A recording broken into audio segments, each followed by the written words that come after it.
Undang-Undang Dasar 1945 kita sebagai konstitusi negara, ini kemudian adalah hasil kesepakatan seluruh rakyat Indonesia. Maka dalam konteks ini, ketika kita bicara tentang reformasi kepolisian, kejaksaan, dan pengadilan, tentulah tidak jauh dari apa yang kemudian diatur dalam ketentuan Undang-Undang Dasar 1945.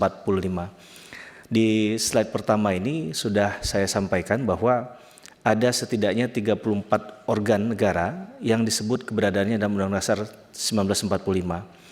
Yang saya fokuskan di sini ada 3 hal yang akan kita bicarakan, yaitu 1 tentang Kepolisian Negara Republik Indonesia, itu diatur dalam bab 12 pasal 30 Undang-Undang Dasar 1945. Kemudian ada badan lain yang fungsinya terkait dengan kehakiman, berkaitan dengan kejaksaan, yang diatur dalam undang-undang sebagaimana dimaksud dalam pasal 24 ayat 3 Undang-Undang Dasar 1945, dan juga Dewan Perwakilan Rakyat yang diatur dalam bab 7 Undang-Undang Dasar 1945, yang kemudian diatur dalam ketentuan pasal 19 sampai dengan pasal 22B.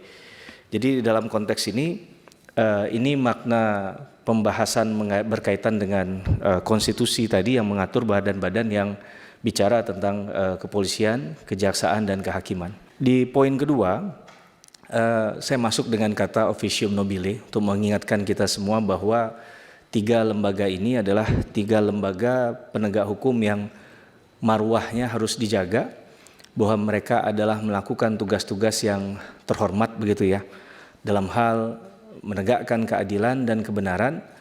Ini ada kata tidak pandang bulunya serta tunduk pada hukum tentunya. Jadi bahwa ada kewenangan yang kemudian diberikan oleh undang-undang, tapi tetap juga pada koridor atau batasan tertentu, yaitu aturan hukum itu sendiri. Jadi tidak bisa kemudian melakukan tindakan hukum dengan dasar kesewenang-wenangan. Tentu dengan dasar itu kita ingin ada reformasi di bidang kepolisian, kejaksaan, dan pengadilan. Silahkan di next kemudian. Nah, di sini saya coba untuk melihat juga bahwa dalam hal bagaimana peran pengawasan dari DPR ya terhadap tindakan-tindakan yang dilakukan oleh organ-organ yang sudah kita sebutkan dalam slide pendahulu tadi. Bagaimana kemudian peran DPR juga melihat positioning dari teman-teman kejaksaan, teman-teman kepolisian, teman-teman peradilan yang bertindak dan melakukan tugas pokok dan fungsinya tadi. Kita mengingatkan bahwa ini memang adalah bagian tugas kewenangan DPR RI yang tentunya sudah diatur dalam konstitusi kita, yaitu dalam pasal 20A Undang-Undang Dasar 1945. Silakan dilanjut, the next. Saya masuk ke bagian pertama, Kepolisian Negara Republik Indonesia. Mudah-mudahan saya tidak melebihi waktu yang diberikan oleh Pak Ketua. Maklum biasanya dosen Pak Ketua kalau dikasih waktu bisa 2 hari 2 malam nggak berhenti. Jadi saya izin nanti diingatkan saja masalah waktu. Di sini kita bicara dalam undang-undang organiknya, yaitu Undang-Undang Nomor 2 tahun 2002 tentang Kepolisian Negara Republik Indonesia. Ada tanggung jawab Polri kepada Presiden tentunya, dan ini kalau kita baca adalah pesan amanat yang ada dalam pasca reformasi 1998. Jadi kalau kita lihat Undang-Undang 2 tahun 2002 ini lekat sekali dengan kesejarahannya adalah lahirnya reformasi di 1998. Maka kehadiran undang-undang ini pun adalah amanat dari reformasi itu sendiri. Mungkin bisa dikatakan demikian begitu ya. Di sini penegasannya adalah bahwa Polri bagian dari eksekutif ya, maka dia harus menjalankan tugas fungsi sesuai dengan kebijakan pemerintah. Banyak hal yang dilakukan oleh teman-teman kepolisian tentunya dalam hal ini adalah dalam menjaga ketertiban ya, keamanan masyarakat, dan itu tentunya sangat diperlukan oleh masyarakat itu sendiri, sesuai dengan mungkin juga yang kalau kita baca dalam ketentuan format di TAP MPR nomor 6 dan juga nomor 7 tahun 2000 ya, di saat itu ada pemisahan antara TNI dan Polri. Nah, ini juga penegasan ada di pasal 11 ayat 1, saya tidak mengulang lagi penjelasan di sebelumnya yang sudah saya singgung, bahwa Kapolri diangkat dan diberhentikan oleh Presiden dengan persetujuan Dewan Perwakilan Rakyat. Nah, ini pasal yang menurut saya juga krusial untuk kita pahami sebelum kita masuk kepada masalah reformasi itu sendiri ya. Kita dudukkan dulu kedudukan dari kepolisian tadi di dalam ketatanegaraan kita, walaupun izin saya tidak akan bicara terlalu banyak tentang ketatanegaraan karena disiplin ilmu saya bicara tentang hukum pidana. Nah di sini tadi yang sudah kita singgung bahwa ada kerja-kerja kepolisian yang harus dilakukan dalam hal bersinggungan dengan masyarakat, utamanya adalah melakukan pengayoman, perlindungan, penegakan hukum, dan ini hal yang sangat sering kemudian menjadi perbincangan publik, kemudian menjadi katakanlah masukan juga tanggapan dari publik ketika melihat ada kinerja-kinerja dari teman-teman kepolisian yang mungkin diharapkan lebih profesional misalnya dalam hal melakukan akuntabilitas dan transparansi dalam satu penegakan hukum. Sehingga kata-kata no viral, no justice itu tidak kemudian melihat pada perspektif buruk, tapi melihat pada perspektif bahwa masyarakat adalah yang bersentuhan langsung dengan tindakan-tindakan yang dilakukan oleh teman-teman kepolisian tadi. Di next silahkan. Saya masuk ke bagian Kejaksaan RI. Di sini ada aturan yang mengatur secara organik tentang lembaga kejaksaan. Ada Undang-Undang Nomor 11 Tahun 2021 yang sebelumnya adalah dasar dari perubahan Undang-Undang Kejaksaan RI Nomor 16 Tahun 2004. Kemudian dikatakan di sini bahwa ada peran sentral dari teman-teman kejaksaan dalam satu sistem peradilan pidana yang kadang kita maknai sebagai integrated criminal justice system, sistem peradilan pidana yang sifatnya terpadu tadi. Maka dalam konteks ini bagian penuntutan itu adalah bagian dari kerja-kerja teman-teman kejaksaan, dan bahkan sering kita dengar ada posisi dominus litis sebagai pengendali perkara, di mana teman-teman kejaksaan bisa kemudian punya kewenangan untuk menghentikan ataupun menaikkan perkara tadi dengan pertimbangan hukum yang proporsional dan profesional tentunya. Kemudian di sini dikatakan juga Kejaksaan RI adalah sebagai lembaga pemerintahan yang fungsinya berkaitan dengan kekuasaan kehakiman. Berarti sesuatu yang masuk dalam konteks pelaksanaan penegakan hukum sistem peradilan pidana di tingkat pengadilan. Nah, di sini dikatakan juga bahwa mereka melakukan tugas-tugas tadi harus merdeka, terlepas dari pengaruh kekuasaan pemerintah dan pengaruh kekuasaan lainnya. Nah ini mungkin sudah mulai masuk kepada tahap pembicaraan mengenai apa yang perlu direformasi dari berbagai lembaga tadi ya, termasuk kepolisian dan kejaksaan. Di sini dikatakan bahwa pasal 34 dalam Undang-Undang Kejaksaan dapat memberikan pertimbangan dalam bidang hukum kepada Presiden dan instansi pemerintah lainnya serta badan hukum publik atau badan usaha yang dimiliki sepenuhnya atau sebagian oleh pemerintah. Sekali lagi ini mendudukkan bahwa peran kejaksaan juga adalah peran yang sentral dalam penegakan hukum pidana, karena dengan kata lain bahwa tanpa penilaian kejaksaan yang tepat, maka sesungguhnya ketika kita bicara dalam keadilan substantif akan sulit untuk diraih begitu ya. Karena selama ini mungkin yang kita kritik adalah bicara tentang keadilan yang sifatnya hanya prosedural, yang hanya bicara tentang pelaksanaan normatif dari suatu tindakan penegakan hukum. Tapi sesungguhnya sejatinya adalah kita harus bicara pada tataran keadilan substantif tadi yang dimulai dari penyidikan yang benar, penuntutan yang benar, kemudian masuk dalam pemeriksaan di pengadilan dan pemutusan perkara yang punya nilai keadilan tentunya di sini. Dan itu sudah terrealisasi sekarang, alhamdulillah, atas kerja keras juga dari Komisi 3 DPR RI dan juga seluruh elemen yang lain begitu ya di bangsa ini, KUHP kita sudah dapat digunakan bersanding dengan KUHP yang baru Undang-Undang 1 tahun 2023, karena memang rasionalitasnya ketika materialnya diubah, maka sejatinya penegakan hukumnya dalam pelaksanaannya dalam tataran formil perlu untuk dilakukan perubahan yang sesuai agar harmonis begitu.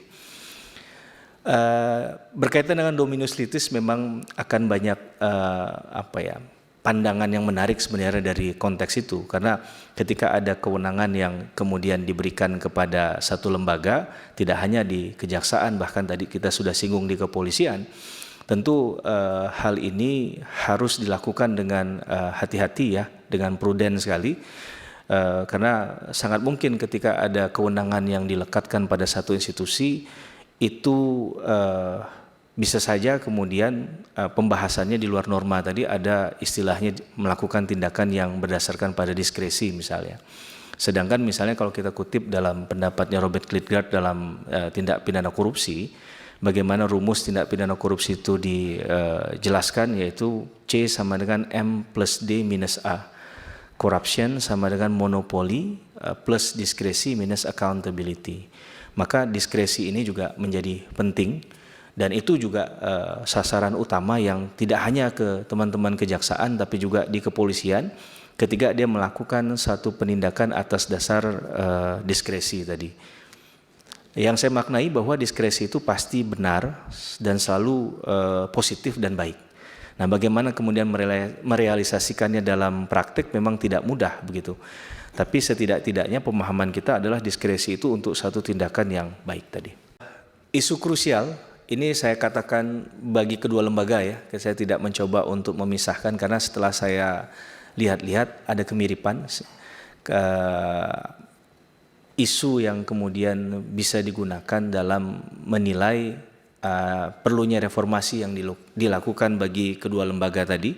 Kalau tadi di awal saya coba memisahkan antara dua lembaga tadi, tapi di poin yang ini mudah-mudahan kita semua dapat mengikuti. Ada poin-poin yang bisa menjadikan masukan ya, agar ke depan ada perubahan atau perbaikan dalam pelaksanaan penegakan hukum di dua lembaga yang kita hormati dan kita cintai tadi. Pertama yaitu penguatan serta peningkatan konsistensi sanksi hukum dan administrasi bagi pelaku maupun aparat penegak hukum yang melakukan penyimpangan dan penyalahgunaan wewenang. Menurut saya ini yang mungkin tidak diatur secara rigid begitu ya, karena saya nggak tahu apakah kemudian ini menjadi satu isu yang kalau dilempar ke publik tanpa kemudian aturan yang jelas malah membuat ada rasa ketakutan bagi penegak hukum untuk melakukan satu tindakan penegakan hukum itu sendiri.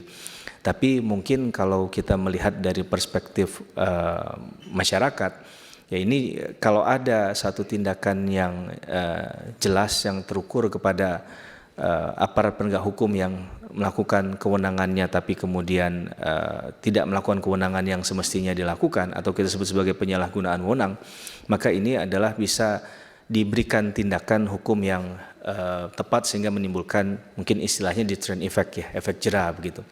Yang kedua, adanya resistensi di kalangan aparatur untuk melakukan reformasi sistem, tools dan strategi mengubah mindset.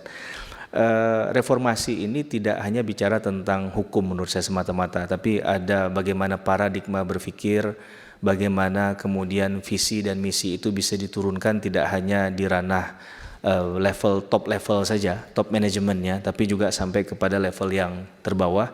Kalau di kepolisian itu kita tahu ada Polda, ada Polres, ada Polsek, bagaimana pemahaman mereka tentang hal ini itu sama dan dilakukan sesuai dengan SOP yang ada. Saya rasa ini perlu untuk jadi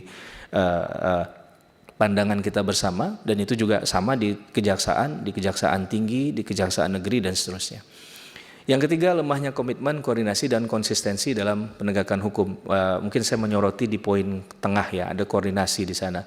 Dalam banyak hal memang koordinasi ini yang menjadi lemah, yang bolak-balik perkara sampai kemudian harus ada pembatasan begitu ya. Mungkin di KUHP kita sudah yang baru ini sudah ada pembatasan sehingga ada kepastian hukumnya, sehingga bolak-balik perkara Pak Ketua tidak sampai H-1 sebelum kiamat masih berjalan itu kan. Jadi sekarang sudah mulai ada pembatasan tadi sehingga ada kepastian hukum, tidak hanya bicara dalam perspektif keadilan begitu. Yang keempat, belum maksimalnya pelaksanaan transparansi dan akuntabilitas. Pentingnya organisasi itu dijalankan adalah transparansi dan akuntabilitas. Saya bicara di sini juga selaku masyarakat ya, rakyat, melihat bahwa pentingnya transparansi dan akuntabilitas ini dalam satu penanganan perkara, sehingga tidak ada syakwa sangka, apakah tebang pilih, adakah ada jalur sangat cepat dan cepat begitu ya. Kemudian tidak perlu adanya penekanan, kalau kita bicara sebenarnya orang hukum hanya legal justice, tapi sekarang ada social justice begitu ya. Bagaimana masyarakat menilai bahwa tindakan hukum aparat yang dilakukan itu ya mohon maaf lahir dan batin walaupun lebaran masih jauh Pak Ketua, tapi dilakukan dengan mungkin dalam tanda petik gimmick gitu ya, terlalu lambat, kalau didorong baru kemudian dilakukan. Maka ini harus ada profesionalitas, harus ada katakanlah compliance ya, ketaatan, dan juga mungkin kita nilai adalah bagaimana kerja dari pengawasan internal yang dilakukan lembaga tadi bisa secara maksimal dilakukan. Salah satunya cara dengan basis teknologi informasi yang dilaksanakan, karena mungkin perlu nanti Pak Pimpinan, Pak Komisi 3 dan juga jajaran yang saya hormati untuk menilai kinerja tadi berdasarkan mungkin sistem IT yang berlaku ya. Bagaimana misalnya SPDP, SP2HP itu bisa didapatkan oleh orang yang bersangkutan tanpa harus bertemu ke tempat atau kantor kepolisian, begitu juga di level kejaksaan, agar ini lebih mudah mereka untuk mengetahui sejauh mana penanganan perkara yang mereka lakukan. Jangan sampai akhirnya didiamkan. Yang pemaknaan diam itu dalam KUHAP juga sekarang menarik ini, berarti dianggap itu seakan-akan menghentikan perkaranya, dan itu bisa diuji di dalam materi pra-peradilan. Kalau saya tidak salah mencatat demikian. Itu saya salut sekali Pak Ketua. Itu disertasi yang saya tulis waktu itu adalah SP3 itu tidak selalu harus bicara formal, harus ada surat. Mendiamkan perkara, mempetieskan perkara, itu juga menurut saya termasuk dalam SP3 yang sebenarnya dilakukan. Nah, tapi tidak bisa diuji begitu kan. Yang kelima, akuntabilitas dan transparansi. Proses penanganan kode etik dan disiplin ini sepertinya kecil, tapi impactnya akan besar ketika banyak perkara yang menarik atensi publik sekarang sudah terbuka, bahkan sidang terkait dengan kode etiknya.